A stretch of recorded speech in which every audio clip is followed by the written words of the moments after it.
স্কুলের ছাদে উঠে হঠাৎ করেই ছাত্রীরা একে একে আত্মহত্যা করতে শুরু করল, কিন্তু তারা চাইলেও নিজেদের নিয়ন্ত্রণ করতে পারছিল না। প্রিন্সিপাল যখন তাদের নিচে নামতে বললেন, তখন ছাত্রীরা তাকে কাছে আসতে মানা করে দিল। আর কিছু না ভেবেই স্কুলের গার্ড একটি মেয়েকে ধরতে গেলে তখনই সে নিচে লাফ দিয়ে দিল। মনে হচ্ছিল তারা যেন নিজেদের কন্ট্রোলই করতে পারছে না, যেন কেউ তাদের বশ করে ফেলেছে।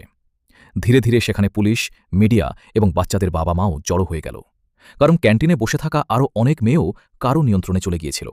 এদিকে যখন পুলিশ ক্যান্টিনে গিয়ে পৌঁছাল, তখন সেখানে থাকা মেয়েগুলো অত্যন্ত উগ্র হয়ে চারদিকে দৌড়াতে শুরু করল, কিন্তু কেউ তাদের থামাতে পারছিল না।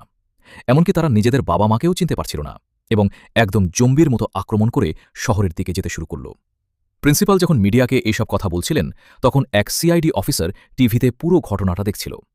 এরপর সেই অফিসার ঘটনাস্থলে এসে বলল, তোমরা চাইলেও ওদের আটকাতে পারবে না, কারণ ওরা কারও নিয়ন্ত্রণে চলে গেছে।